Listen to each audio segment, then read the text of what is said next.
uterino. Lesiones planas. ¿Va a haber en el cuerpo uterino lesiones planas? Generalmente no. ¿Cómo está compuesto el útero? Tiene tres capas. Endometrio, biometrio y perimetrio. Entonces, endometrio, biometrio y perimetrio. Endometrio. ¿Qué tiene el endometrio? Glándulas. Y aquí podemos tener entonces las hiperplasias. ¿Hiperplasias de qué? ¿Qué le da pido? Hiperplasia de endometrio. De esas hiperplasias nos dijeron que eran simples y complejas. Las simples pueden ser sin atipias y con atipias. Las complejas sin atipias con atipias. La que tiene atipias se considera un adenocarcinoma in situ, ¿no? ¿Qué es una atipia? Dijimos. Cambio de relación citoplasma. Dijimos que una glándula está formada por células. ¿Okay? ¿Y qué producen las glándulas? Moco. Pues cuando hablan de atipias, nos están hablando de relación de citoplasma de las células que forman la glándula. Sin atipias, simple, hiperplasia simple. Es nada más aumento en el número de glándulas. ¿Sí? Pero esta puede ser, todavía en esta hiperplasia hay estroma, porque entre glándula y glándula,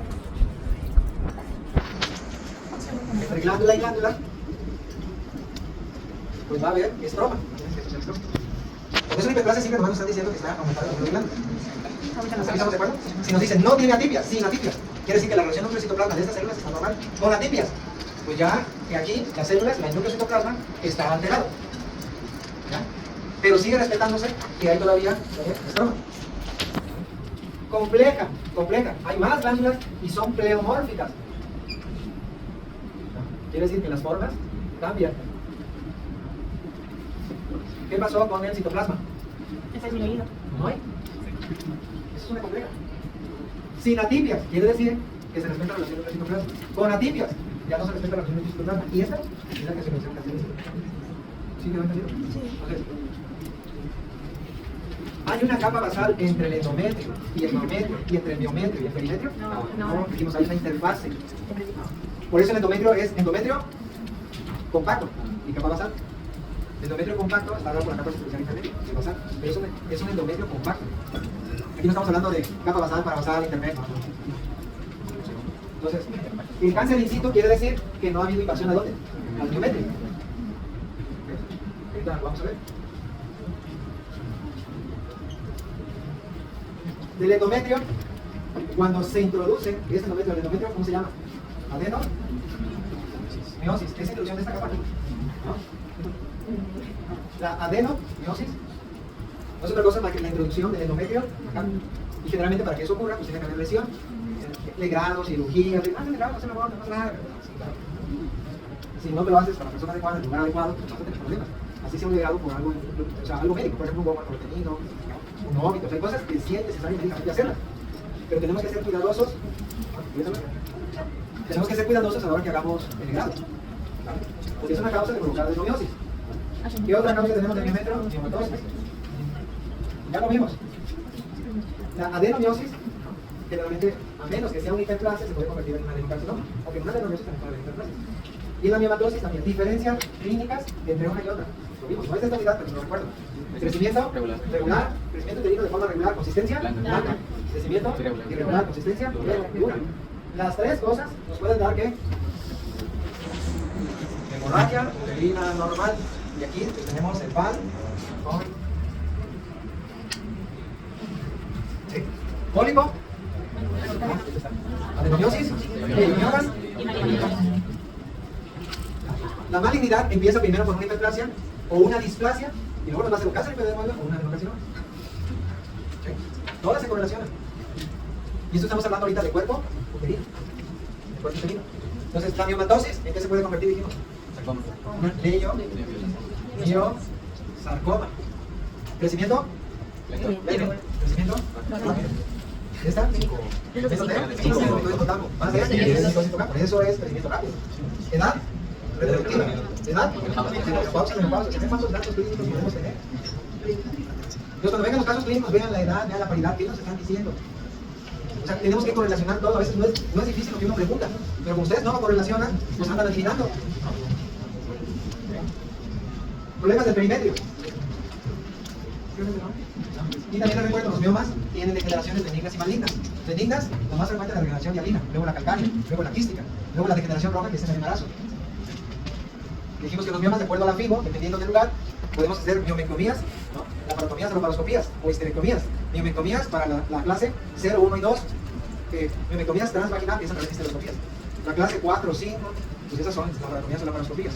Y las 7, pues vas a acabar en la laparoscopía, son los que van hacia el peritoneo, o los intramurales. Esa clasificación también es importante ubicar. No se nos olvida que es pan coin.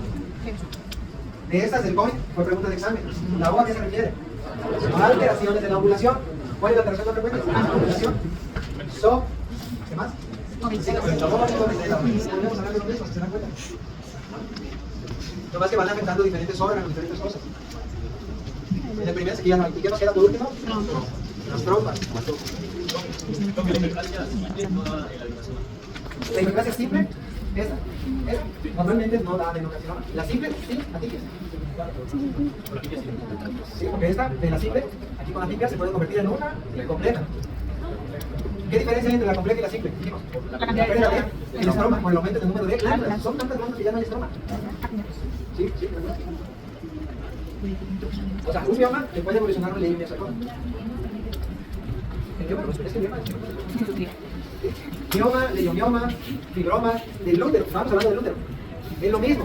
Histológicamente hablamos de fibroma cuando el tejido es más tejido fibroso, tejido conectivo que tejido muscular. Hablamos más de mioma cuando es más tejido muscular, míos de músculo liso. Y hablamos de leiofibroma cuando es 50 y 50. Entonces de pronto, pero como los mexicanos somos muy dados a hacer todo en chiquito, pues no les digo mioma. Y nos están hablando de lo mismo. Bueno, nada más en los noventas se nos pasó a comentar algo. Los cánceres de endometrio, pues lógicamente aquí hay una parte importante. El in situ no va a afectar la pared, pero el invasor, voy a quitar esto, causas hemorrágicas, no se nos olvide. Hay uno de capas, de la D. Y esto es para todos. Uno, quiere decir que nada más está afectado el cuerpo uterino. 1A, menos del 50% de invasión. ¿A dónde? ¿Cuál es el que sigue? ¿A dónde va a ir? Miometrio. 1B, mayor del 50% de invasión. ¿A dónde? Al miometrio. El 2 ya no solamente habla del cuerpo uterino, habla también del cervix. El 3, órganos pélvicos, y el 4, fuera del pelvis. ¿Sí? Ahora, también, ¿qué factores pronósticos para el adenocarcinoma? ¿Cuáles son los factores pronósticos aquí? Lo más importante, los adenocarcinomas, ¿por qué se producen? Perdón, factor pronóstico para esto. ¿Qué es lo más importante del factor pronóstico? Ayer no lo dijeron. Primero, dijimos, el 90% de los adenocarcinomas son de origen hormonal, un 10% es hormonal. Entonces, el factor pronóstico, ¿cuál va a ser importante? Uno, la estirpe histológica. O sea, si es un tumor hormonodependiente, o no hormonodependiente. Si es no hormonodependiente, tiene un buen pronóstico que el otro. ¿Qué otro factor pronóstico? El grado de diferenciación celular, ¿se acuerdan? Diferenciado, poco diferenciado e indiferenciado. Este diferenciado dijimos, nos pueden decir, este tejido glandular son glándulas. En el indiferenciado, las glándulas ya no sabemos dónde termina una glándula, dónde termina la otra, no hay nada de estroma. Este diferenciado tiene pronóstico. ¿Qué otro pronóstico tiene? La etapificación. ¿Por qué? Porque tiene los dos pronósticos, etapa 1 y etapa 4. Entonces esos son factores pronósticos para la adenocarcinoma. Y de ahí, pues, lógicamente, la edad y las comorbilidades. Si es diabético, hipertensa y tiene síndrome metabólico, pues va a tener los pronósticos. Los tres básicos son estos. El número de parejas sexuales, ¿es factor pronóstico? ¿Es factor pronóstico? ¿Dijiste sí? ¿Quién dijo sí? ¿Quién dijo sí? ¿Es factor pronóstico? Las relaciones sexuales, dime. ¿Tiene que ver con el VPH? No. Si tiene que ver con las hormonas, ¿qué sería? Algo. El uso inadecuado de hormonales. Yo les dije, en la perimenopausia, denle por a una paciente que lo requiera, porque digo cuándo quedar. Que tenga útero, que no le da progesterona. El famoso tamoxifén. Toma tamoxifén para que no te dé cáncer de mama. Y él dijo eso. Eso lo escucho muchos de los oncólogos. No existe medicamento para prevenir el cáncer de mama. Ojalá lo hubiera. Insisto, porque yo tengo mujeres en casa. Ojalá lo hubiera, eso no lo hubiéramos. Pero no hay. Dijimos que la mejor prevención, lógicamente, es la detección temprana. Pero eso también dijimos que lo ideal es que todas las mujeres, yo se les he dicho varias veces, una mujer que no tenga vida sexual, por ejemplo, un adolescente, ¿qué estudios vamos a hacer? Una VIH, una clínica sanguínea. Y ginecológicamente hablando, pues un ultrasonido cada 6 meses cada año. Si ya tiene vida sexual, ¿qué le voy a agregar?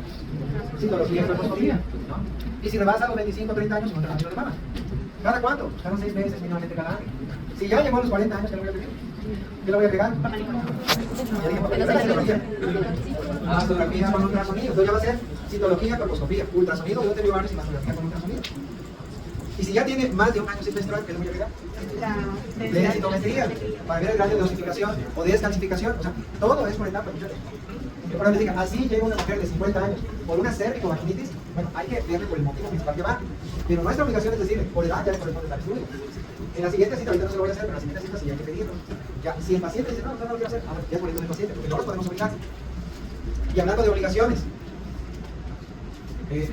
nada que es obligado es bueno. Nada que es obligado. A la fuerza. Para hacer algo yo tengo que estar convencido que lo voy a hacer en lo correcto y yo lo tengo que hacer. Entonces, al Congreso, yo no estoy en clasificaciones como tal, pero es importante que se prenda por lo menos el estadio 1 y 2 de las tubas uterinas. ¿Cómo se llama? ¿Tiene el de las tubas uterinas? Sí. Voy a preguntar de otra forma. ¿De dónde deriva la tuba uterina? ¿De dónde deriva biológicamente la tuba uterina? El tercio superior del conducto paramesonémico. Es igual que el útero. ¿Tiene tejido glandular o no? Sí. ¿Tiene un tejido muscular o no? Sí. ¿Tiene una serosa? Sí. Entonces, ¿no es que aquí le decimos? Endo, basal, mío, basal, peri, basal, pero es lo mismo. Y por lo tanto podemos tener hiperplasias y adenocarcinomas. Podemos tener miomas, podemos tener miomas. Podemos tener sarcomas, podemos tener sarcomas. Entonces, el oso perimento pues, es muy raro, que aquí en el perimento pudieran entrar los quistes de Morgani y los quistes paratubáricos. Eso se llama aquí. Quistes de Morgani, quistes paratubáricos. Al lado del ovario también están fuera de las trompas. En relación a tumores. Aquí también podemos tener miomas y esto, sarcomas. Y aquí, hiperplasias y adeno. Ahora bien, todos los cánceres, todos, absolutamente todos, en etapas iniciales dan molestia, usan asintomáticos. Una displasia cervical o una hiperplasia simple, ¿no? O hiperplasia simple de trompa, ¿no van a ocurrir? No. Usan asintomáticos. Por eso yo les decía en relación a hiperplasias, en este caso que si yo veo a una paciente con factores de riesgo que está en la menopausia y su endometrio mide 5 centímetros o menos, es una paciente no me preocupa, aunque sea hipertensa, aunque tenga obesidad, aunque sea diabética. Pero si mi consultorio llega para su citología a esta misma paciente y en el ultrasonido me encuentro que tiene un endometrio de 15 milímetros, yo no puedo decir que tiene hiperplasia. Lo único que puedo decir es que tiene un endometrio engrosado, anormal para su edad. Y me obliga a mí a hacer una biopsia de endometrio. En las trompas dijimos que normalmente las trompas uterinas en una paciente normal no se deben de ver.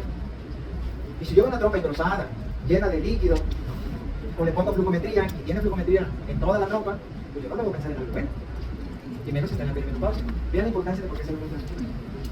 Es sencillo. Ayer vi por segunda ocasión a una paciente con control prenatal.